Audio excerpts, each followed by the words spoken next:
The subcommittee will come to order. Without objection, the chair is authorized to declare a recess of the committee at any time, and this hearing is entitled U.S. Counterterrorism Priorities and Challenges in Africa. I now recognize myself for 5 minutes to give an opening statement. Today we will examine how various terrorist organizations across the, God bless you, across the African continent continue to threaten U.S. national security interests, as well as explore the efficacy of U.S. and international counterterrorism efforts to contain, degrade, and ultimately defeat these terrorist threats. On October 4, 2017, 4 U.S. Special Ops soldiers, Sergeant First Class Jeremiah Johnson, Staff Sergeant Brian Black, Staff Sergeant Dustin Wright, and Sergeant LaDavid Johnson, were tragically killed in an ambush in western part of Niger. At the time, many Americans did not know that U.S. forces were deployed in that part of Africa, and the tragedy generated significant interest in the U.S. counterterrorism mission there. Since then, the security situation in many parts of Africa, especially the Sahel, has continued to deteriorate. In early 2017, 3 militant organizations, including Al-Qaeda and the Islamic Maghreb, or AQIM, merged to create Jamaat Nusrat al-Islam wal Muslimin, or JNIM, which the State Department has designated as a foreign terrorist organization in September of 2018. Meanwhile, ISIS Greater Sahara, an affiliate of ISIS Core in Iraq and Syria, remain active and continues to target local military and police forces in Mali, Niger, and Burkina Faso, as well as U.S., French, and UN peacekeeping forces. Just last week, militants killed 71 soldiers in an army camp in western Niger, about 115 miles from where the assault on U.S. forces took place in October of 2017. In the Lake Chad Basin regions, Boko Haram, which in local dialect means Western education is forbidden, has carried out hundreds of deadly attacks in Nigeria, Cameroon, Niger, and Chad.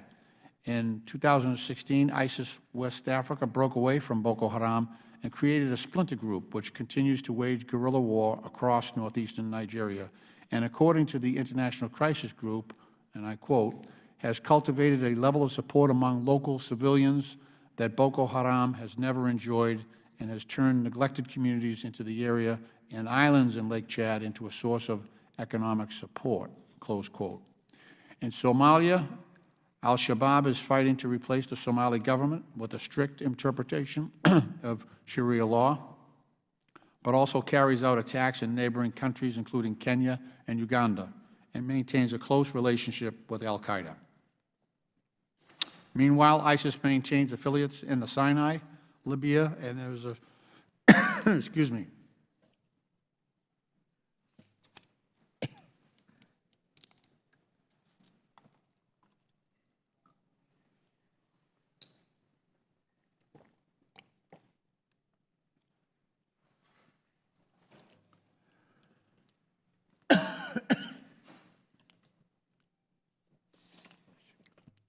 thank you.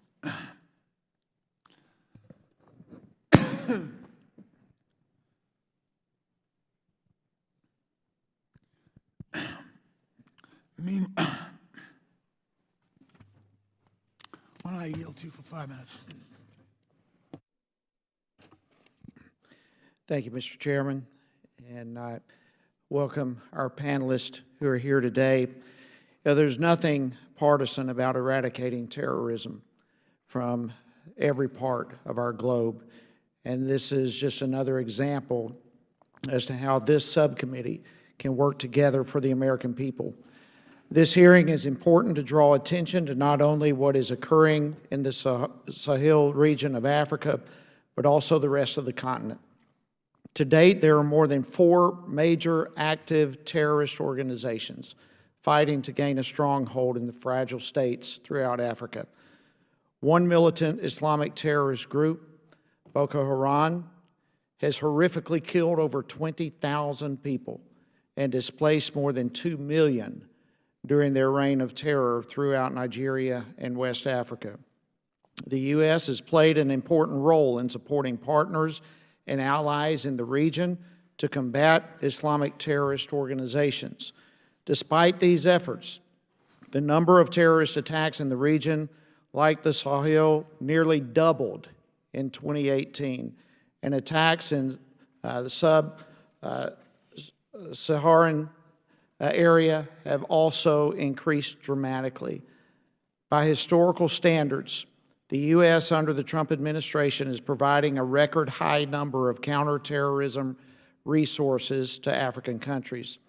U.S. counterterrorism efforts in the region include things like foreign assistance, public diplomacy efforts, military assistance, and intelligence programs.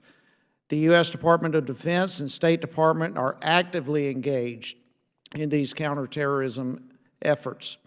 The State Department provides nearly $280 million of funding for African counterterrorism efforts each year. Additionally, the Department of Defense spends at least $500 million a year for counterterrorism efforts in the area. And the U.S. taxpayer is not the only ones involved. The U.S. has deployed thousands of brave American servicemen and women to Africa for a variety of important missions. At the end of 2018, it's been reported that nearly 7,200 Department of Defense personnel were assigned to U.S. Africa Command. Additionally, Special Operation Forces in Africa had over 1,000 of our finest troops operating in 12 African countries. Their mission is, quote, advise local forces battling a variety of terrorist groups, unquote. It's a great mission. And with that, let's never forget people like Sergeant First Class Jeremiah Johnson, Staff Sergeant Brian Black, Staff Sergeant Dustin Wright, and Sergeant LaDavid Johnson. These, on October 4th, 2017, gave their life, and there were others who were severely injured during that ambush in the area of Niger near the Mali border. I'll conclude my remarks by saying this. The Trump administration prioritized developing a plan for U.S. security assistance to Africa because, and I quote, we understand that lasting stability, prosperity, independence, and security on the African continent are in the national security interest of the United States, unquote. There's a lot of work to be done on this topic. Mr. Chairman, I look forward to working with you on this serious issue of combating terrorism in Africa. I further look forward to hearing from each of our panelists. And again, I welcome you and thank you for being a part of this hearing today. And with that, Mr. Chairman, I yield back. The gentleman yields. I'm going to reclaim my time. ISIS maintains affiliates in the Sinai, Libya, and there is a small but troubling ISIS-linked cell growing now in Mozambique. The nonpartisan Africa Center for Strategic Study reports that overall, in 2018, witnessed a, quote, record level of activity as terrorism on the continent continues its steady upward trend. Over the past decade, violent events in Africa increased tenfold, from 288 attacks linked to militant groups in 2009 to 3,050 in 2018. The Center also estimates that there are currently 24 active militant groups operating in Africa, more than double the number from 2010. U.S. counterterrorism efforts in Africa to date have focused on enhancing the military and security capabilities of regional partners through training, equipment support, and operational support, and bilateral assistance.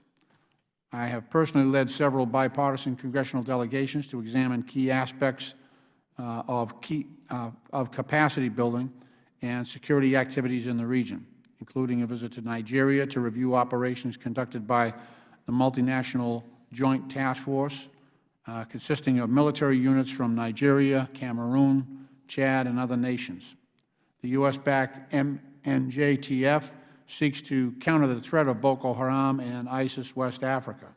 We've also visited Camp Lemonnier, a forward operating base in Djibouti, where more than 4,000 U.S. military and civilian personnel are deployed in support of regional stabilizations, security cooperation, anti-piracy, and crisis response operations in the Horn of Africa. Most recently, we visited Algeria to examine the progress of Trans-Sahara Counterterrorism Partnership, a multinational program that is led by the State Department to prevent the spread of violent extremism in West and North Africa, and review the allocation of $1.3 million in U.S. bilateral aid that Algeria recently received for military education and training. Following the September 11, 2001 terrorist attacks, our national counterterrorism strategy has prioritized the degradation of terrorist threats originating and operating in the Middle East. However, U.S. national security demands that we also maintain sustained pressure on terrorist networks in Africa. As noted by Grant Harris, the former Senior Director for African Affairs at the National Security Council under President Obama, the misconception that Africa is optional or irrelevant to U.S. national security is, quote, dangerous, given the boon to terrorist recruitment and operations generated by unstable, weak, and failed governments. African nations currently occupy 17 of the top 25 slots on the Fragile States Index issued by the Independent Fund for Peace earlier this year. Moreover, it's critical for the U.S. to develop a comprehensive counterterrorism approach in the region that optimizes American military support, security cooperation, and assistance while advancing diplomatic solutions, civil society reforms, and economic initiatives to promote regional stability in the long term. In his 2019 posture statement to Congress, General Thomas Waldhauser, commander of U.S. Africa Command, stated that, quote, very few, if any, of Africa's challenges can be resolved using only military force, close quote. But to the detriment of enduring regional stability, President Trump has consistently proposed massive cuts to international development funding, including a fiscal year 2020 budget proposal that recommends a 24% or $40 billion cut for the State Department and U.S. agencies for international development.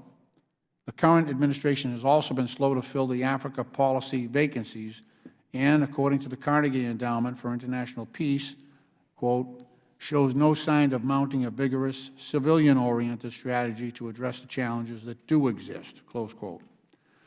Continued oversight of U.S. counterterrorism efforts in Africa will be critical to addressing threats to U.S. national security emanating from the region.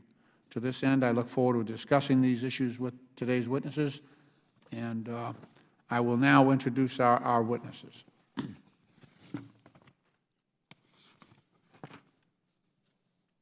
Mr. Judd Devermont, Director, the African Program, Center for Strategic and International Studies. Mr. Adote Akwe, Deputy Director for Advocacy and Government Relations for Amnesty International. Ms. Alexis Arif, Specialist in African Affairs for the Congressional Research Service. Mr. Joshua Mercervi, Senior Policy Analyst, Africa and Middle East with the Heritage Foundation. And also, in addition to the witnesses we have today, the subcommittee also invited Dr. Joseph Siegel, Director of Research at the Africa Center for Strategic Studies, to testify during today's hearings. Unfortunately, despite our repeated requests, the Department of Defense never responded to confirm Dr. Siegel's ability to attend, and I know that he expressed some interest in attending, but we did not get the approval from the Defense Department to allow that to happen, which is unfortunate. So with that, and with our witnesses in attendance, would you all please rise and raise your right hand?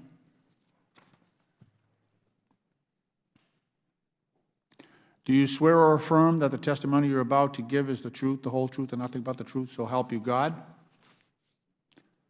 Let the record show that all the witnesses have answered in the affirmative. Thank you, and please be seated. The microphones are sensitive, so please hold them close and speak directly into them. Without objection, your written statements will be made part of the record. And with that, Mr. Devermont, you are now recognized to give an oral presentation of your testimony for 5 minutes. Chairman Lynch, Ranking Member Heiss, and members of the subcommittee, thank you for inviting me to testify on this important topic. Today I will discuss the current extremist and security landscape across sub-Saharan Africa, explain why ISIS, Al-Qaeda, and other extremist groups pose a significant threat to U.S. strategic and foreign policy interests, and present some recommendations to counter violent extremism in the region. Sub-Saharan Africa has experienced a rise in terrorism over the past 2 decades. The threat has become more sophisticated, lethal, and geographically dispersed. While Africa's homegrown extremist groups have local objectives and disproportionately target regional governments and civilians, their affiliation with global terrorist networks have contributed to more efficient operations, slicker media propaganda, and in some cases, increased financial resources.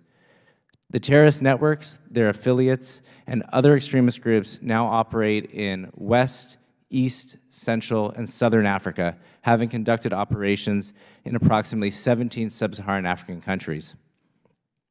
I believe that terrorism in sub-Saharan Africa endangers U.S. citizens and economic interests abroad, entangles the United States in expensive peacekeeping and humanitarian relief efforts, and weakens U.S. standing and strategic alliances around the world while our foreign adversaries grow in strength and influence. While it's unwise to fully discount an attack on the homeland, there has been limited open source reporting to indicate the possibility of such a high impact scenario. Indeed, it has been almost a decade to the day since the Nigerian attempted to detonate explosives on a flight to Detroit on Christmas Day 2009. Let me discuss these threats in greater detail. First, ISIS, Al-Qaeda, and other extremist groups have targeted U.S. persons and U.S. facilities.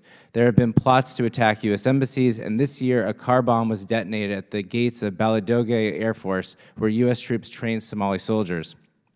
These groups have also attacked soft targets where expatriates congregate, including the Westgate Mall in Nairobi, Kenya in 2013, and the Radisson Blu Hotel in Bamako, Mali in 2015. Two, the U.S. funds peacekeeping and humanitarian relief efforts to respond to the devastation wrought by extremism. The UN mission in Mali has an annual budget of $1.18 billion, and USAID provided more than $130 million in humanitarian assistance to Mali, Burkina Faso, and Niger in fiscal year 2019. And third, the persistence of terrorism, coupled with the perception that the United States is reducing its terrorism engagement, threatens to undercut U.S. leadership. Our European and African partners have expressed fears about Washington's wavering commitment. Our adversaries, especially Russia, have exploited this perceived vacuum, signing defense agreements with Sahelian countries to assist in counterterrorism operations. I think the case study of Mozambique really illustrates the threats posed by extremism and the implications for U.S. national security interests.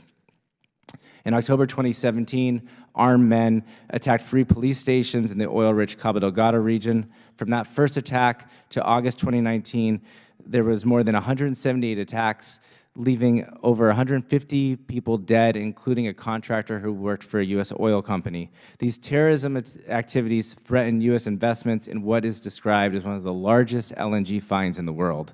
In June of 2019, ISIS claimed this group as an affiliate and part of its Central African province. The Mozambican government, increasingly alarmed by the threat, appealed to Moscow for assistance, precipitating the brief entrance of Russian private military contractors. The Mozambique case study in sum shows how local extremist groups leverage local grievances, forge ties with global extremist networks to sow violence and threaten U.S. economic interests. It also demonstrates how U.S. adversaries exploit these developments, proffering security assistance as an alternative to U.S. engagement. In my view, we need to rethink our investments, interventions, and partnerships. While it's dangerous to withdraw and disengage, it's also ill-advised to continue as we have for the past 2 decades. A failure to remain active and to innovate will provide space for extremist groups to plan and execute attacks. I just have a couple of recommendations. First, we need to invest in defense institution building. Many African militaries need capacity training, but they also need to create a larger national security infrastructure. We have some initiatives such as the Security Governance Initiative that was a step in the right direction, but I believe there's more that we can do. I also think it's critical that we invest in police. Currently, according to the Security Assistance Monitor, police receive less than 2% of U.S. funding allocated for sub-Saharan African security forces. 2, we need to make state fragility and politics a priority. There's a consensus that preventative measures that address underlying drivers of extremism are more effective and less expensive than a counterterrorism-only approach. It's also important that we address the political obstacles to having a domestic response to terrorism. This is particularly relevant in Nigeria and Mali. Third, we need to stand up for human rights and democracy. This isn't just a feel-good policy, it's about an effective counterterrorism strategy. If a government is guilty of gross human rights violations, it's in the U.S. interest to first withhold assistance and then take all necessary measures to resume engagement. And finally, we need to broaden our international and domestic coalition. The United States is neither capable nor suited to lead all response to every extremist and security challenge in the region. We should recruit more foreign partners, more domestic partners to contribute to this counterterrorism effort, including African media, legislator, judges, and civil society stakeholders to do burden sharing, but also to increase local ownership. Thank you. Thank you.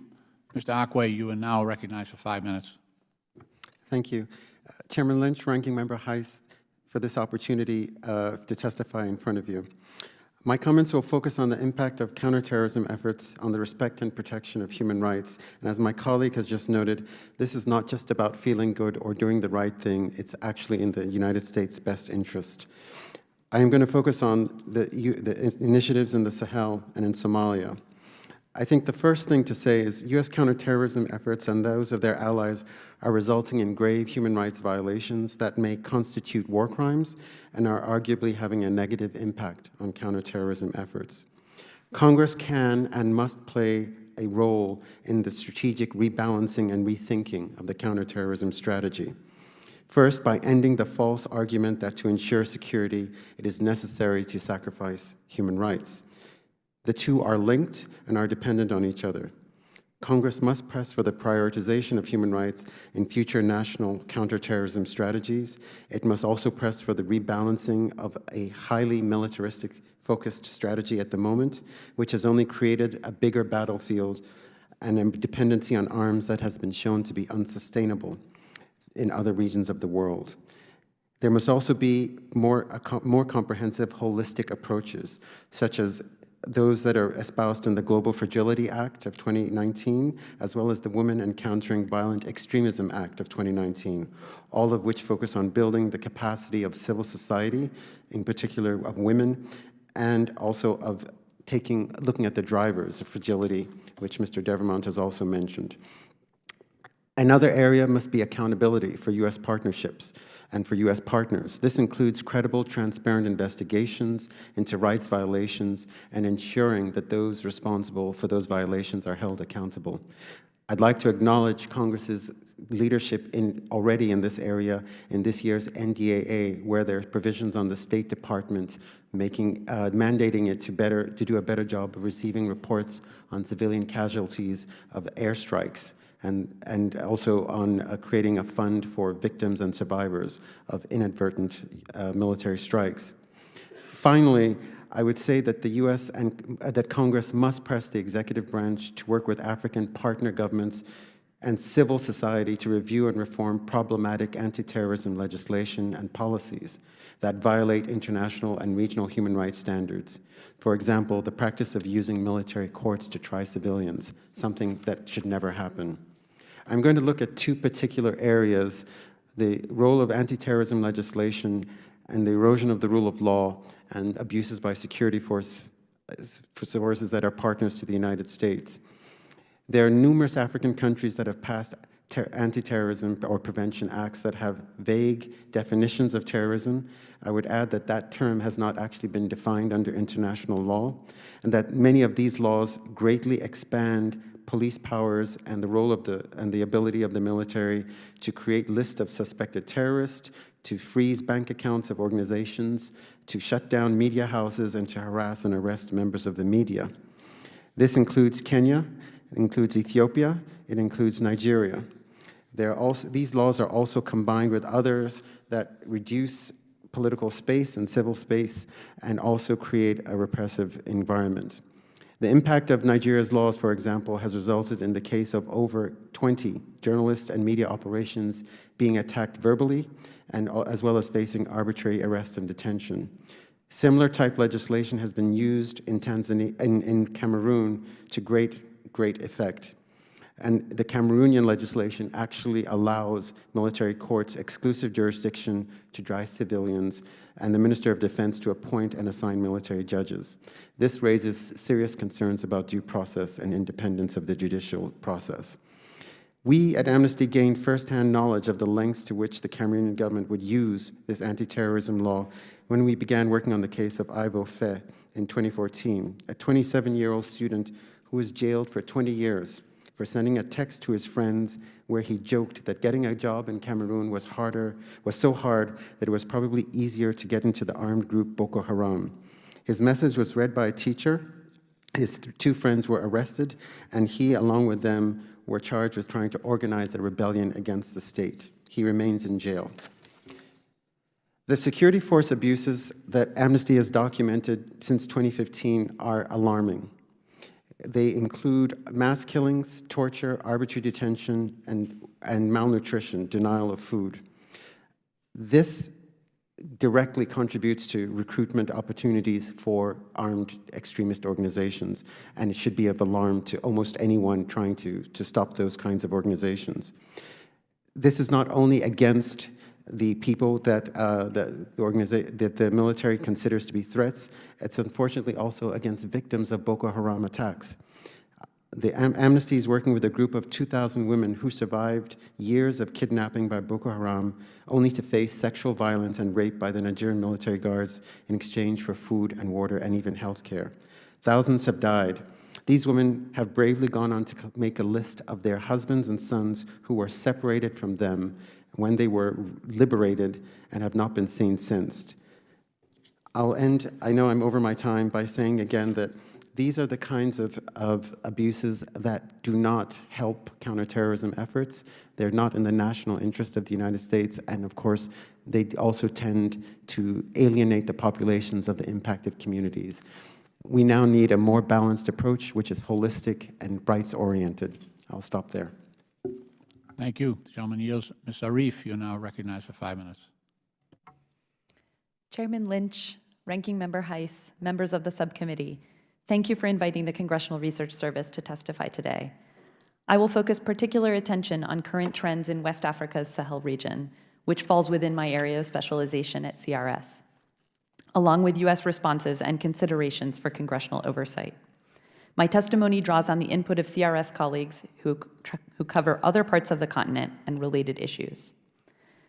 Islamist militants are part of a conflict ecosystem in the Sahel that also involves ethnic separatists, communal defense militias, and criminal actors. Mali and increasingly Burkina Faso are epicenters. As is the case in other parts of Africa, Islamist armed groups in the Sahel do employ terrorist tactics, and several have pledged allegiance to al-Qaeda or the Islamic State. In some cases, their attacks have targeted and killed Western nationals, including several American civilians and military personnel, as you mentioned. Most, however, operate primarily as local insurgent movements that seek to undermine and attack state presence and control. In several areas of the Sahel, Islamist armed groups reportedly perform parallel state functions, including as security providers, tax authorities, and justice and mediation figures. To be clear, local civilians and local security forces have endured the overwhelming brunt of fatalities attributed to these groups, as well as the devastating humanitarian impact of conflicts involving them. Hundreds of thousands of civilians have been displaced, millions are facing food insecurity. Nonetheless, some local communities may appreciate some of the services these groups provide, particularly in the context of an absent or predatory state. As I describe in further detail in my written testimony, the conflicts involving Islamist armed groups in the Sahel exemplify several attributes that pose particular challenges to U.S. and other international response efforts. I'd like to highlight 4 of them here. First, Islamist militancy in the Sahel is locally led and resilient. These groups appear to rely primarily on local sources of funding, including criminal activities, which can pose challenges to sanctions enforcement and effectiveness. Second, Western and African-led military interventions can curtail armed groups' territorial control, but they have not translated into durable security gains on the ground. Third, affected governments face competing policy and security priorities, which may not align with those of the United States. And finally, abuses by state security forces and state-backed militias appear to be driving recruitment in some areas. I'd like to close by identifying a key challenge and related consideration for congressional oversight efforts. Notwithstanding ongoing U.S. direct counterterrorism strikes in Libya and Somalia, successive U.S. administrations have stated a desire to maintain a light U.S. military footprint in Africa. Capacity building efforts and cooperation with local partners, what DoD officials refer to as working by, with, and through, are thus at the forefront of the U.S. counterterrorism toolkit in Africa, along with development assistance aimed at addressing the drivers of violent extremism. Yet almost by definition, the partners whose capacities the United States seeks to develop are likely to be weak and/or problematic for other reasons. If local political conditions, abuses by state actors, and perceived impunity play a key role in driving Islamist extremist mobilization in Africa, as multiple studies suggest, then additional security assistance, and/or development aid for that matter, may not effectively reverse negative trends absent significant changes in approach on the part of local authorities. Such changes might include, for example, putting an end to militias that engage in torture and extrajudicial killings, punishing abusive or corrupt soldiers, officials, and judges, and making concessions to minority communities that may be politically painful. From an oversight perspective, it is not always possible for Congress to obtain a comprehensive view of all U.S. financial, operational, and personnel commitments to counterterrorism efforts in Africa. There are some fair reasons for this, including the difficulty of untangling funding and personnel dedicated to broader security, governance, or stabilization aims. At the same time, regarding security assistance specifically, Congress has imposed varying notification and reporting requirements on different types of U.S. counterterrorism aid that are provided to African countries. For example, the notification and reporting requirements that Congress has attached to State Department security assistance accounts are not nearly as detailed as for DoD's Global Train and Equip program. Insofar as a lack of precision in the information provided to Congress can obscure the country and unit recipients of U.S. security assistance, such as training and equipment, this renders oversight related to human rights and other policy concerns more challenging. It can also impede efforts to measure and gauge the effectiveness of U.S. counterterrorism aid and the ability of partner countries to absorb it. Thank you, and I look forward to your questions. Thank you. Mr. Mezavi, you're now recognized for 5 minutes. Chairman Lynch, Ranking Member Heiss, and members of the committee, thank you for the opportunity to testify today. My name is Joshua Mezavi. I am the Senior Policy Analyst for Africa and the Middle East at the Heritage Foundation.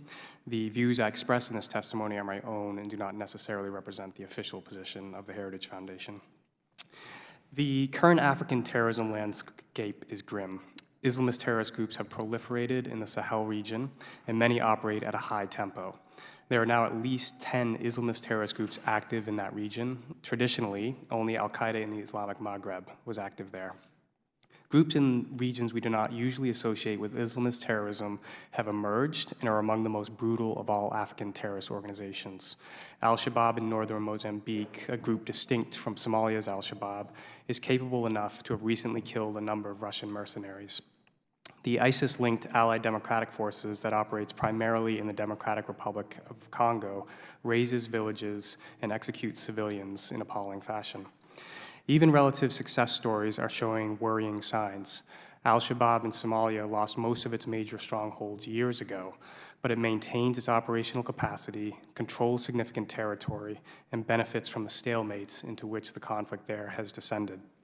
Boko Haram in northeast Nigeria is resurgent after losing most of its territory 5 years ago.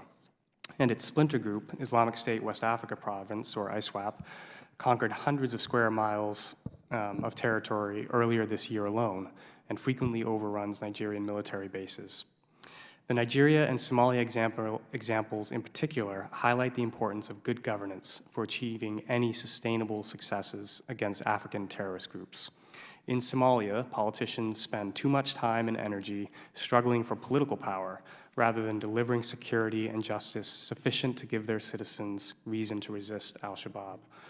In Nigeria, corruption enervates the security services, and the government has failed to address the environment in the Northeast that makes groups like Boko Haram and ISWAP appealing to some.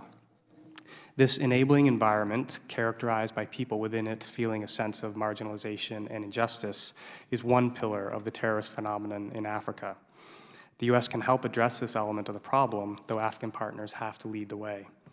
Military operations are a part of the right approach, as judicious military action can degrade terrorist groups enough to provide governments time and space to address the enabling environments.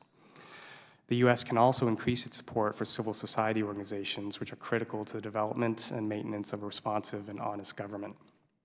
The other pillar of the Islamist terrorist problem is the fundamentalist, literalist interpretation of Islam that motivates the hardcore of these groups. This problem is more difficult for the U.S. to address, as it is a battle that has to be won by the many Muslims who interpret their faith in a tolerant way. The U.S. can ask Muslim countries and organizations that are proactively battling the extremist ideology what help it can give them. Progress in the fight against African terrorism will require committed, wise, and persistent action in concert with like-minded nations. Specifically, here are some steps the U.S. can take. Lead the diplomatic efforts in Libya. Libyan instability fuels terrorism in North Africa and the Sahel. Getting the many states involved in Libya working together to stabilize the country will be hard, but the U.S. is the only power with sufficient diplomatic heft to have a chance of success. Advocate for reforming Minusma, the UN peacekeeping operation in Mali. Minusma is currently inefficient and terribly dangerous to serve in, and its mandate does not reflect the reality that it is fighting a war. MINUSMA's non-war fighting elements should be stripped away, and its mission must be integrated into a broader regional strategy. Pressure countries that export extremist ideologies. It is incumbent upon countries to stop any remaining exports of radical Islamist ideologies, such as Salafism. They must also actively undertake the long and difficult work of undoing the damage proselytizing Salafism has done across the world, including in Africa. Work with affected countries to create a strategy for managing returning foreign fighters. Many of the thousands of captured ISIS fighters will likely be repatriated to their home countries, including to African countries that do not have sufficient capacity for rehabilitating or prosecuting them as appropriate. Other terrorists who avoided capture will, as some already have, return spontaneously as well. Thank you again for allowing me to present my thoughts today and for your interest in a difficult problem that hurts American interests. I look forward to any questions you may have. Thank you very much. And now yield myself 5 minutes for questions. Just the landscape across Africa, I mean, it's such a huge place. It's been very difficult for us to, even with a considerable level of resources, to really move the needle at all in terms of strengthening the rule of law, establishing independent judiciaries, and creating conditions where some of the other more traditional or more military-sponsored programs can actually succeed. Given the fact that we have a limit on resources that we can dedicate to this, and and I acknowledge that the current administration may be frustrated with certain allocations and doesn't see the progress that we've been in the programs that we've been funding thus far. Where are the areas where you think we could plus up our appropriations and target areas that have a greater chance of success and more meaningful success, not just trying to eliminate existing terrorist organizations, but also creating conditions that would give us some resilience in these countries, like Mali, like Burkina Faso, that would prevent those organizations from reemerging once we defeat them. Ms. Arif? Far be it from me or CRS to advise Congress on appropriations. What I can say... well, how about where would we be best in focusing and trying to make a difference? What I can say is that U.S. Support to rule of law programming and judicial sector support.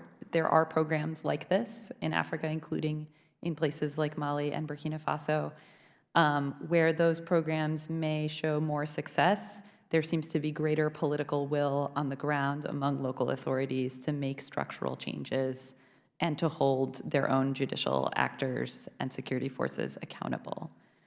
So there is sometimes a disconnect between the areas where there is clearly greatest need for change and the areas where there is the greatest willingness to change, and thus where U.S. assistance may find a willing partner.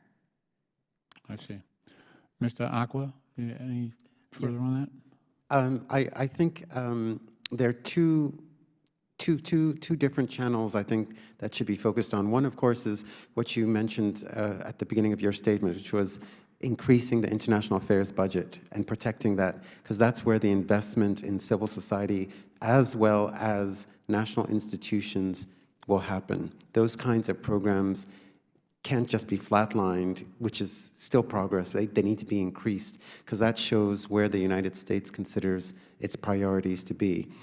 The other is that while I do agree with Alexis about finding the areas where reform is most likely to be well received, there are two countries I think that cannot be allowed to fail, and that's Nigeria and Cameroon, because they're so large, and victory, or shall I say the failure of the counterterrorism efforts against Boko Haram in both of those countries will have irreparable effect on the region.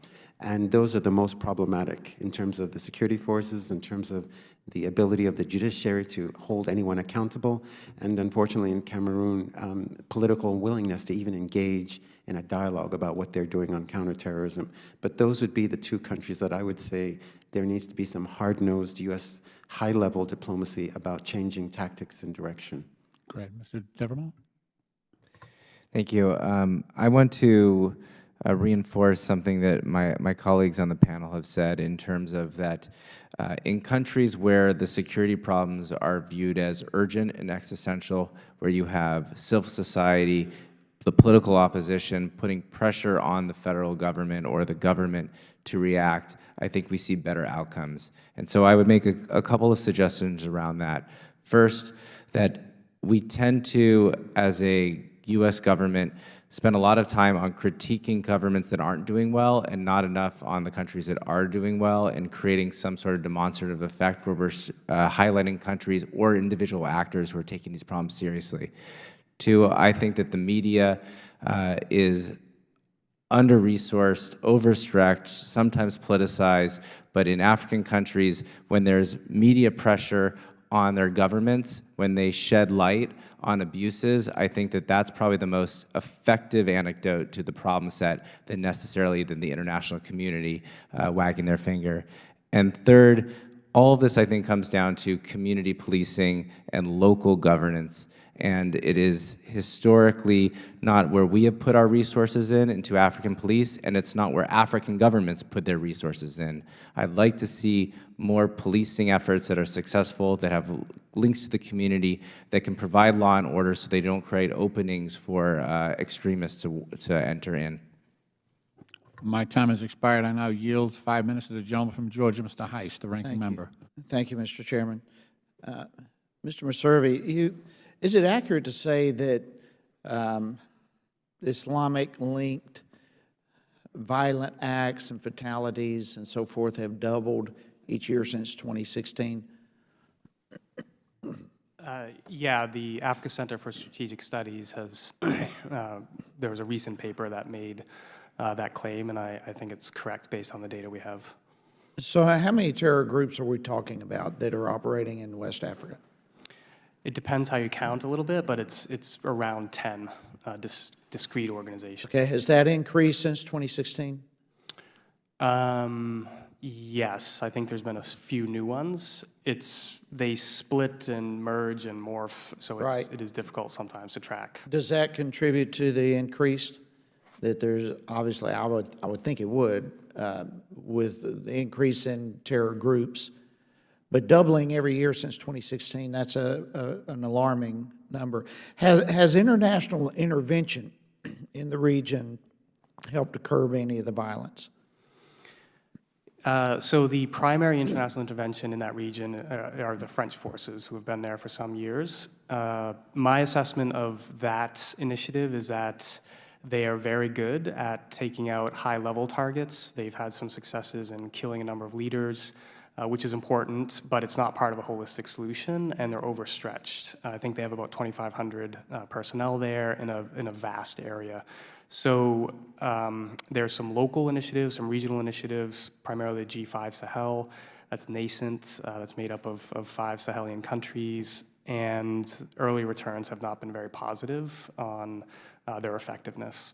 Mr. Reeve, you're nodding. You obviously agree with that. You alluded to it in your opening statement as well.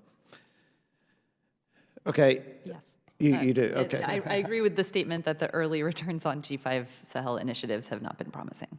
Okay. So what are the, I'll come back, Mr. Meserve, what are the economies like in these regions? Well, these are, some of these countries are desperately poor, frankly. Niger is one of the poorest countries on earth. If you look at the UN Human Development Index, none of them would be even middle income. These are all very under-resourced economies.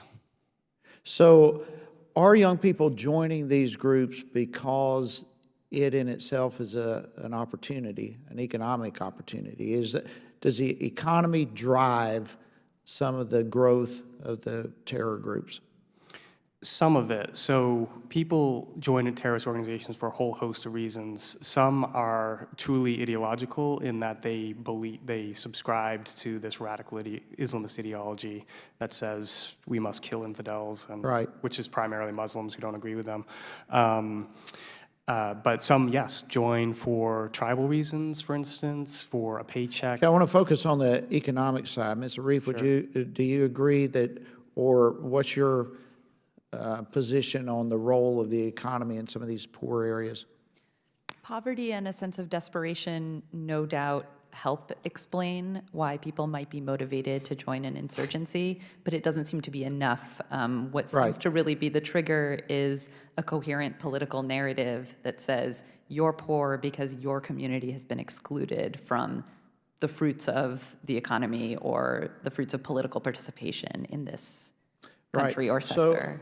So I mean, I understand there's multiple factors involved. All right, we can't solve all of it, but just from an economic perspective, if the economy were improved, are there things, avenues that we could take in the United States to help improve the economies of some of these countries that would potentially, at least to some degree, help with the growth of terrorist organizations? Mr. Meserve.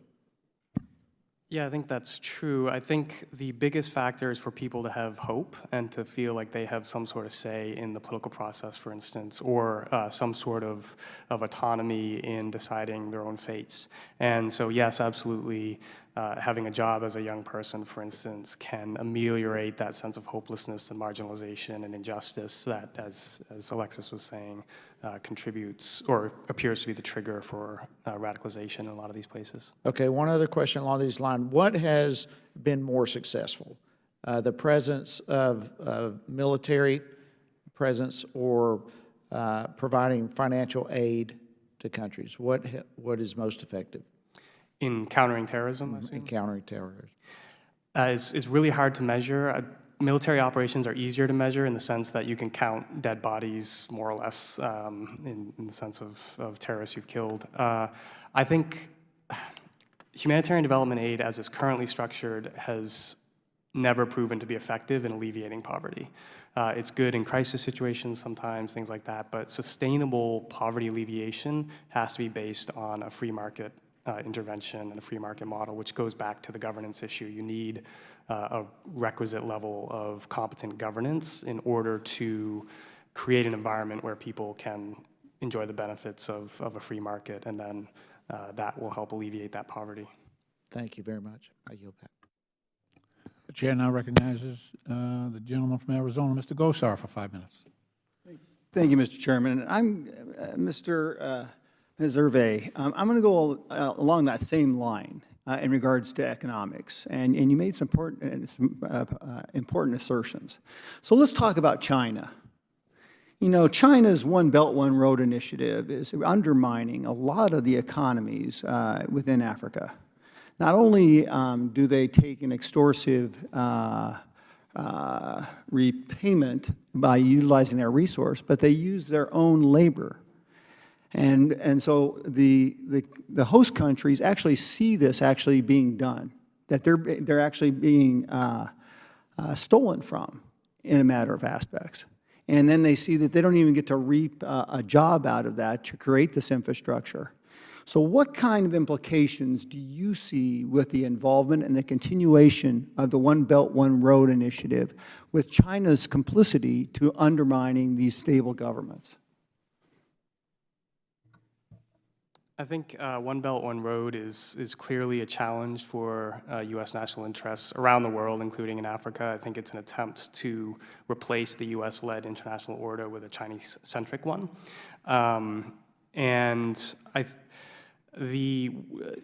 Specific to infrastructure in Africa, it's a mixed bag, actually, Chinese-provided infrastructure. I think some of these infrastructure projects are white elephants, essentially. But others actually could provide some sort of economic benefit. The problem is that there's opacity around virtually all of these transactions, so we're not even sure what the terms of the contracts state, for instance. So we don't know what the interest rate is, we don't know the terms of repayment, things of that nature. And I think there's a lot of corruption involved in the signing of these contracts, where the Chinese have a clear model of engaging at the most senior possible levels and lavishing those people with various blandishments, including outright bribery. And then that facilitates landing these sorts of contracts. And then, of course, there's this tied loan model where they will offer financing on the condition that a Chinese company execute the project. So you can have an African government take on $4 billion of debt, and none of that money actually ever passes through that government's treasury, for instance. So as I say, I have deep concerns about One Belt, One Road. Some of the infrastructure I actually think is helpful in Africa. Some I think is, again, a white elephant and essentially an excuse for leadership of an African country to line its own pockets and a Chinese company to make a fat profit. So, you know, going back to the one speaker talked about, we don't do enough about the nations that are doing good. So you're isolating this problem.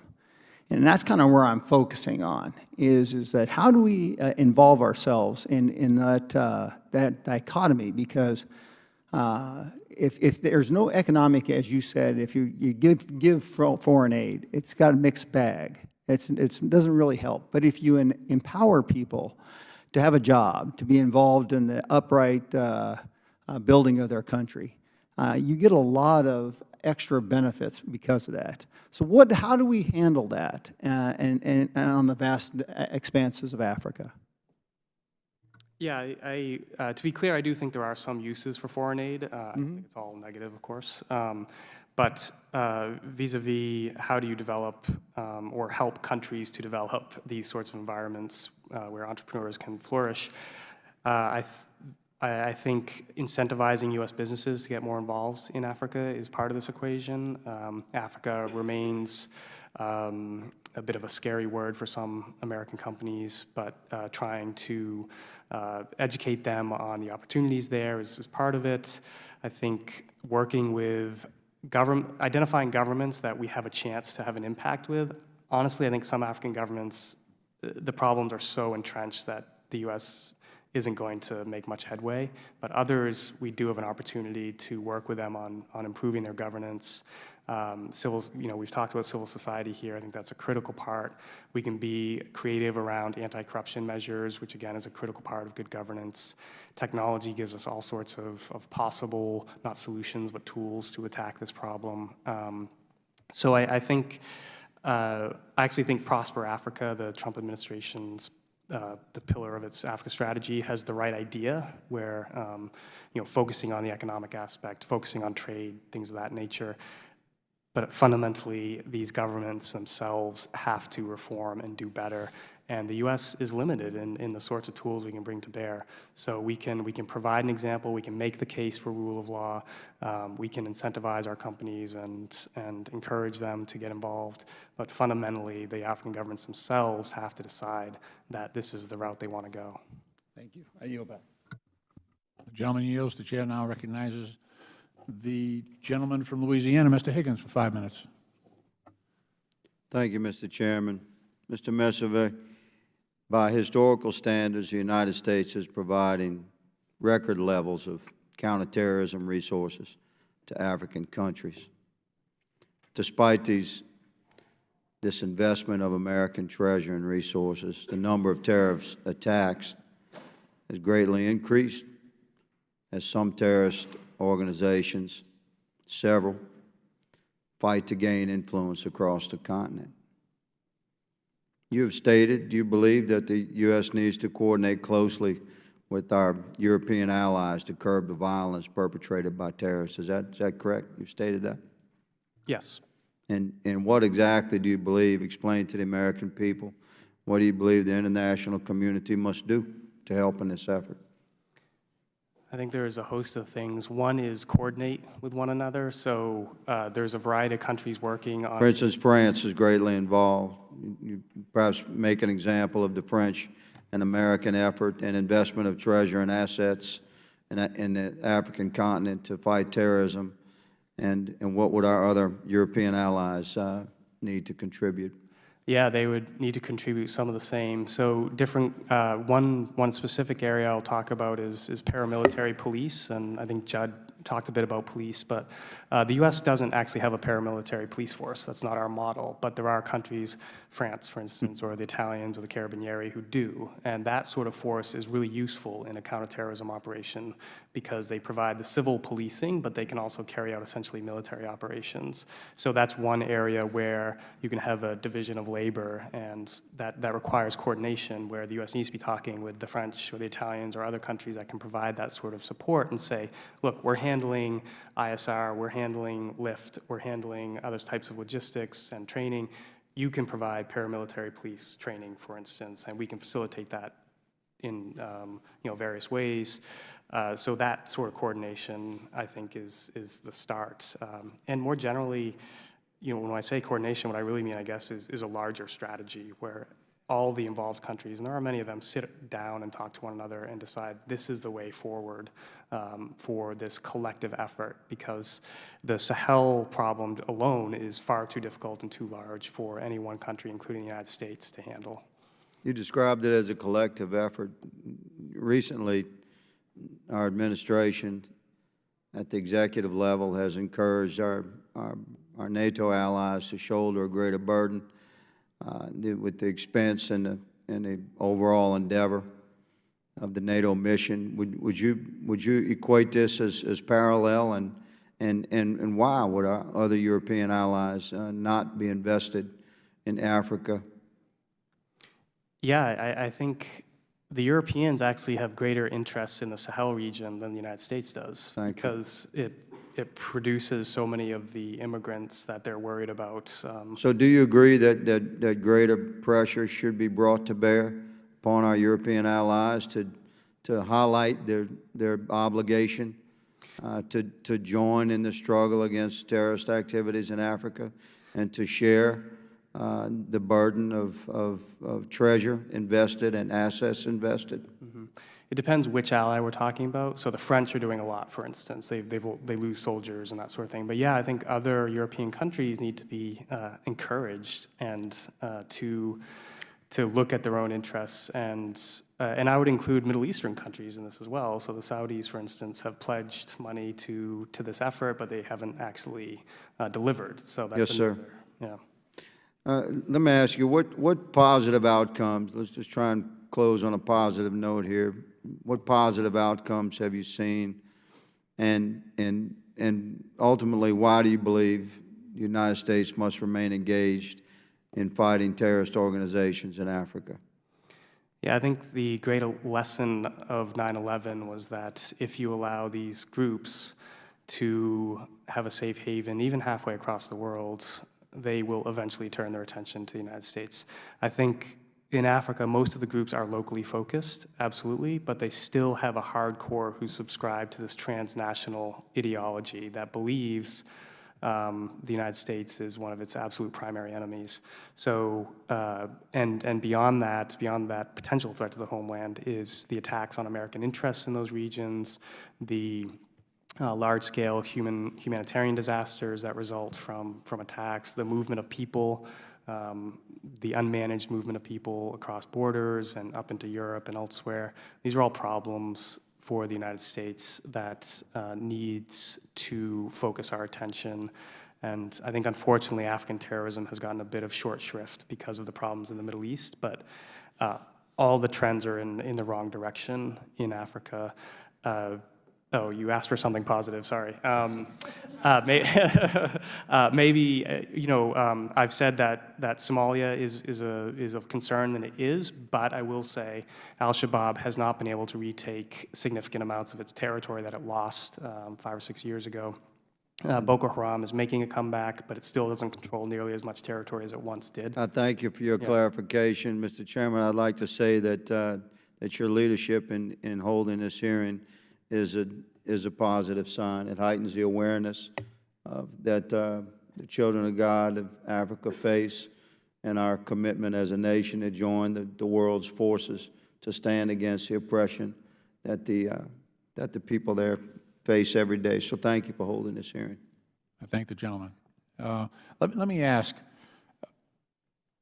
I certainly support this whole of government counterterrorism approach, right? But as the gentleman from Louisiana points out, you have situations where, let's use Nigeria as an example, where you've got a huge population, great growth there, a lot of natural resources. They've got oil. They've got a lot of the elements that you need to have a stable and productive country. And then you've got other areas, I would say, in western Niger, maybe some areas of Mali that are so remote, they have really become lawless regions where there is no government capacity there that we can support, right? It's just a lawless region.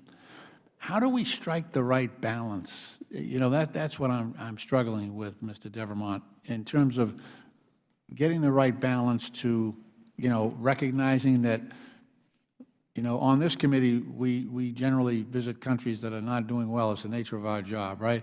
And the common denominator is usually a lack of an independent judiciary and a weak rule of law regime. That's like the recipe for a failed state. And we have grappled with our ability to create that. It's great when you have something to work with. You have maybe a couple of strong leaders and a sense of, a recognition for individual rights and respect, for basic rights, basic human rights. But in other cases, we've got nothing to work with. And so, we've got budgetary restraints here. We can't fund every single thing we would like to fund. We've got to spend our money wisely. If we're going to invest the taxpayers' money, we've got to make sure that we've got a reasonable opportunity for success, and we've got a duty to make sure that we invest that money wisely. What's the balance, in terms of should we look at places like Nigeria and try to help them take that next step, or do we look at the sort of the military solution that we're confronted with in some of these lawless spaces? How do you strike the right balance? And thank you for that question, sir. I think that you have to look at will, capacity, and what are the stakes. And I think that you provided two very good examples to show that. So my argument would be in Nigeria, this is largely an issue of will. I was just returned from the region on Saturday, and what's happening in the Northeast, where Boko Haram and ISWAP operate, is not on the front pages of the newspaper. It's not a part of the political discourse. There's a general checking out of this conflict. And I think Unfortunately, the stakes are too high for both us and the Nigerians to do that. And so our investments in Nigeria should not be around capacity, at least at first. It should be about creating some political will to address these problems seriously. And then we can talk about building capacity so they use those resources in an appropriate way and so that we can be accountable to our taxpayers. Niger is a different story because I believe that government has significant will to address this problem and very little capacity. And even when in periods over the last couple of years where they have, I think, dipped in probably the wrong approach in terms of supporting ethnic militias, they then course correct. And given the recent attack that left 71 of their soldiers dead, you can see that they both feel the urgency of this problem set and are looking to do better. And so I would be focused in the Niger case on capacity building.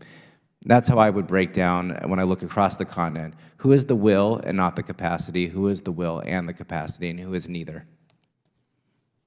Mr. Akwe, you want to add anything to that? I think I agree with Judd that you're, the only thing I would add would be that I think my colleague from the Heritage Foundation said the key thing is that for sustainable, successful CT, this has got to be owned by African governments, but not just African governments.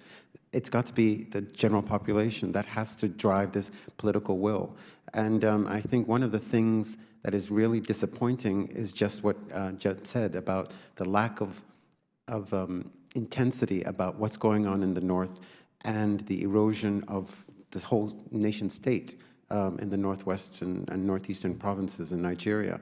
The other thing I would also argue is that the messaging from the United States can be much stronger about the importance of good governance, and that has taken a big hit in terms of respect for rule of law and respect for rights, because the closing space is shutting down the voices that would amplify that our troops have to do the right thing, that our military, that our police have to respect it, and that there's actually a justice system that people can trust. It's not a question of not having resources, it's a question of justice and hope, and that they are going to be treated fairly. And that's where that's where we're losing this battle on the ideas and the values. Very good. I'm now going to yield to the gentleman from Louisiana, Mr. Higgins, for 5 minutes. Thank you, Mr. Chairman. Mr. Akwe, I'd like to ask you, because of your background and your service to Amnesty International, and we thank you for that. All of us in this body support individual rights and freedoms and protections across the globe. This should be in our nature, and I believe it is. But you have stated, I believe, that you oppose what you refer to as the militarization of U.S. policy in Africa. So I would just ask you to clarify for us, how shall we accomplish stability across the densities of population in Africa?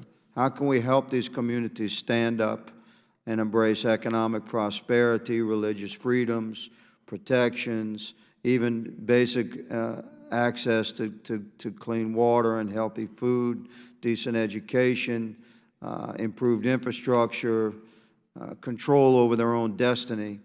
If they cannot be safe, which if you have an opposing military presence, then we must have a supportive military presence, a defensive military presence. That's my opinion. So how would you clarify your own posture regarding the United States policy there, sir? I think, sir, I completely want to clarify. Amnesty is not a pacifist organization. We fully understand and respect that there's an urgent threat and that there's an urgent need. So we are not talking about throwing away all of the support and assistance that the United States provides.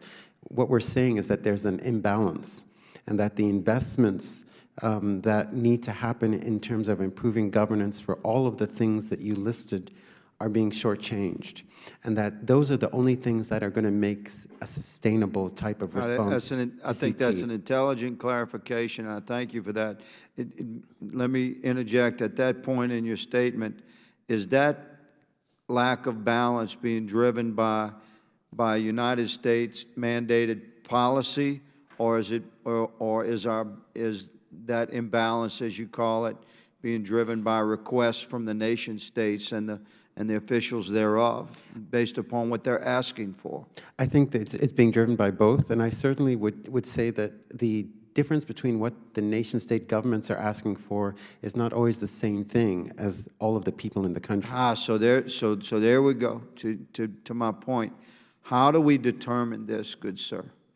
As an American policy driven by the best of intentions, how do we determine what is actually and truthfully righteous and in the best service of the citizens, Sir, I think of Africa that are suffering? And that is really the result of a dialogue that is inclusive, coming from these African countries.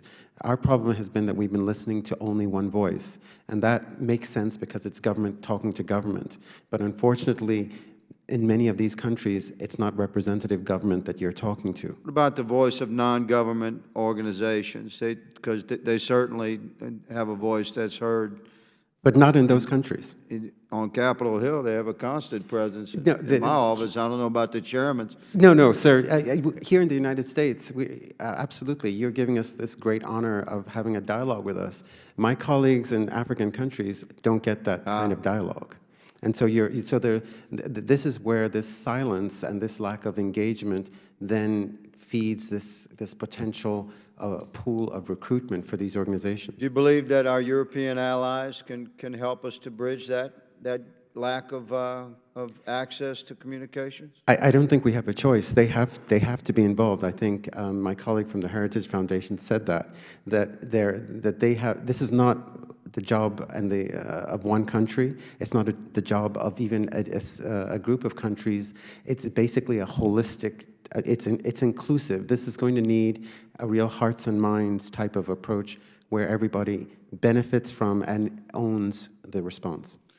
I thank you, sir, for your answers, Mr. Chairman. We have a rather historic moment here where Amnesty International and the Heritage Foundation are on the same page. For the betterment of mankind, I yield. I duly note the gentleman's observation. I agree. Look, I'd like to thank the gentleman. I'd like to thank our witnesses for their testimony today. Without objections, all members will have 5 legislative days within which to submit additional written questions for the witnesses to the chair, which will be forwarded to the witnesses for response. And I ask our witnesses to please respond as promptly as you are able. Again, I want to thank you for your thoughtful observations. We're still searching for a way how best to address this issue, and I think that your comments today were instructive and very thoughtful and helpful. So I thank you for your attendance here today, and this hearing is now adjourned. Thank you.